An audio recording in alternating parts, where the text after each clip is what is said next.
Welcome to our very first video lecture. So we are going to be doing our doodle notes, and one of our rules for doodle notes is that you do use color. So we're going to be doing our doodle notes on the SI units. I have sent out to you all a PDF version of your notebook.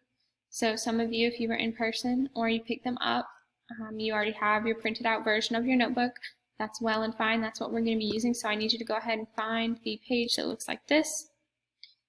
And then if not, I posted the PDF versions of each of the notebooks onto Canvas. You are welcome to please print those out if you can, if you have access to.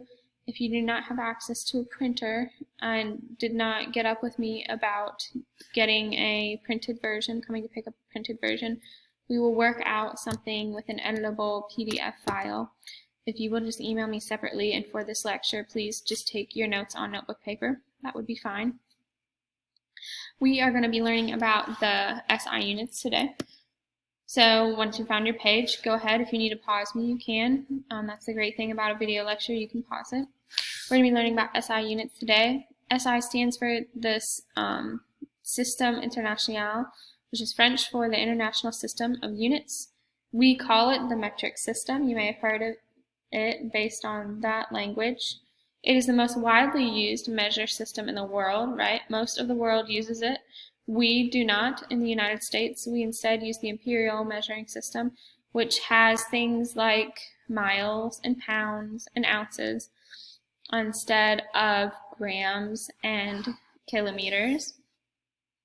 But that's okay. We have not converted to the regular international system of units or the metric system. We do, however, as scientists, use the SI system for a couple of reasons. One, because it is standardized, and so although the imperial is too, it is standardized very well known. Most people use it, so that's very good when you're talking about and reading scientific articles about data. You understand what grams mean versus ounces.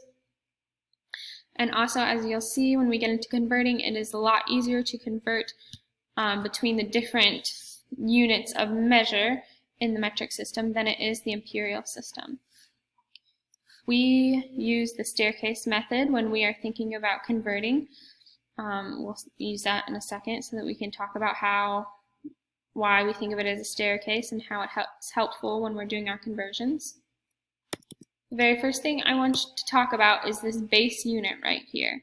So in the metric system, we have different base units, or what we think of as ground zero, for converting and using things. So our regular systems, it doesn't have any prefixes. These are all prefixes right here. We have deca, hecto, kilo for our larger, deci, centi, milli for our smaller. There are more. There are nanos. There are gigabytes, right? We talk about gigabytes in the terms of cell phone usage and data usage. So that should be a familiar prefix to you. But we'll get back to this in a second. Here are some different base units that we have. In terms of length, our base unit is a meter, which is symbolized by an M. If you are somebody who is familiar with track, we measure our long jumps in our, well, we don't measure in feet, we use measures on the feet. In terms of meters, we think of a meter stick, so about 3 foot. In terms of mass, our common base unit, our base unit is grams. It is symbolized by a G. In terms of time, our base unit is seconds. Temperature, something called a Kelvin, which I am going to bet that none of you really know what a Kelvin is. A Kelvin is a standardized temperature that scientists use. We don't use Celsius or Fahrenheit, we use Kelvin. And then for our current, if we get into physics at all, we use the ampere or the amp, and we symbolize that with an A. So these are our base units. So if I was just measuring something with no prefix or whatnot, we would use these. The prefixes, though, symbolize a different power of 10 for each of the measures. So for example, if I was going to do mass and I measure something in grams, that would be our base unit right here. But what if that thing that I measured in grams, because 1 gram is probably It's not that much. It's about maybe like 5 paper clips if I was going to estimate. So not much at all. Maybe 10 if you got some lightweight paper clips. So it's not that large. But say I wanted to measure my weight in grams, I would look very large. I would be a ton of grams. I would be quite a few grams. But we don't, right? We use kilograms to measure something that would be the size of Miss Backover and you all. So we would use kilograms. But what if my question had to do with grams? If I needed specifically to know how many grams somebody was, I would have to convert from kilograms down to grams, right?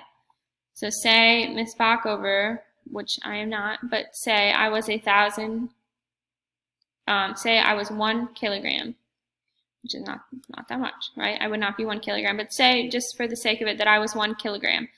If I wanted to convert my 1 kilogram into my grams, I would have to go down 1, 2, 3.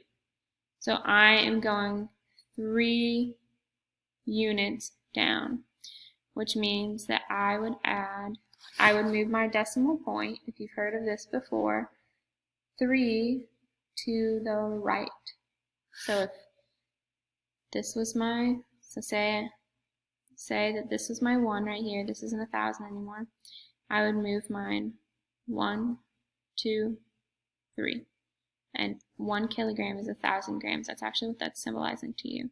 So if I say I'm 1 gram, 1 gram is the same, or not, sorry. A decimeter, let's go back to kilograms. It would take 1,000 grams to make 1 kilogram. It would take 100 grams to make 1 hectogram.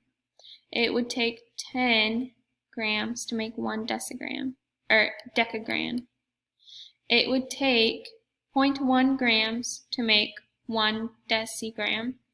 It would take 0.01 grams to make a centigram. And it would take 0.001 grams to make a milligram, right?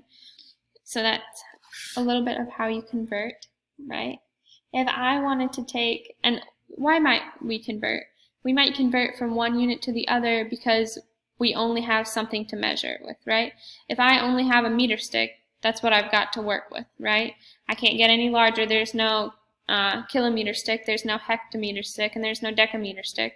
So if I wanted to figure out the distance between maybe Emeroo and the Corner Cafe at town, I would have to take that 1 meter stick and measure from here to the Corner Cafe, which probably is pretty far.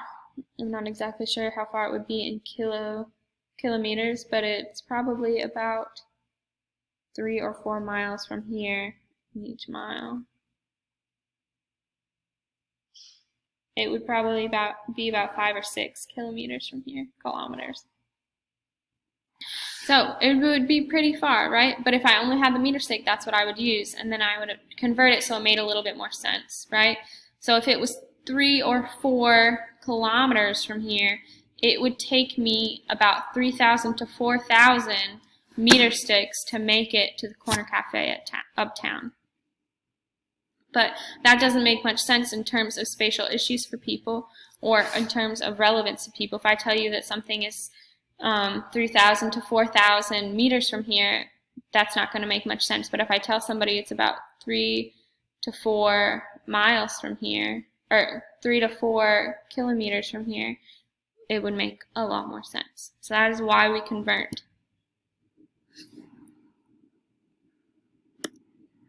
I've already done that one. So conversions, why do we do them? We can use the prefixes we learned to convert from one unit to another. We just have to look at the factor for each prefix. So if you go back, these are the factors for each prefix, right? Factors right here. So 1 centimeter is about 0.01 meters. 1 hectometer is about 100 meters. Those are our factors. So, if I wanted to convert from one unit to the other, I would be doing what? If my factor is less than, I move the decimal point to the right. If my factor is greater than, I move the decimal point to the left. Okay, so you're going to practice this. And by moving it from the left or to the right over 1, you are actually increasing or decreasing based on a factor of 10, because that is the way our number system is set up. The metric system, or the SI system of measure, was created with our number system in line. That's why it works so well to convert from one to the other. So I need you to now please do the practice problems. You can pause this. I hope that you are all truthful about this. We're going to have more practice later, but right now this is what we've got. So if you'll pause the video and do the practice problems at the bottom. After, when you're ready, you're going to unpause the video and go through the answers with me. Here's our answer. So if we wanted to take centimeters into meters, we are going to move the decimal point over, let's see, we are going larger, we're increasing, so we are going to move it to the left. So 1, 2. How do I know that I go 2?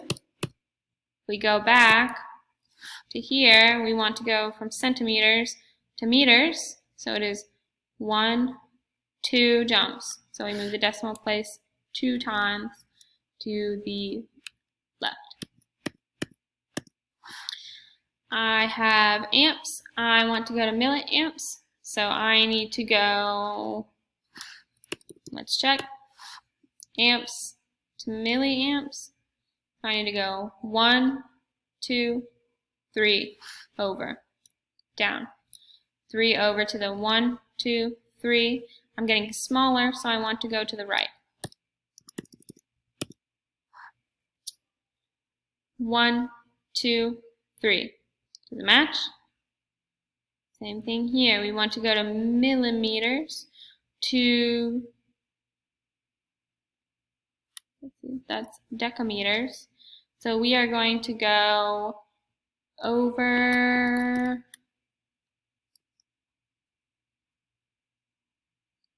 our decimeters. So we're going to go over 3. I think that one's messed up, actually. No, it's not. This one. 1, 2. It should only be 2, so that the other 0 should not be there. If I want to go from decimeters to kilometers, we are going to move the decimal point how many times? We're going from decimeters to kilometers, so it's 1, 2, 3, 4. 4, we're getting larger, so we're going to the, which way? Left. 1, 2, 3, 4. Okay? And here's your other answers. If you have questions, please let me know. Let me check and make sure these are correct.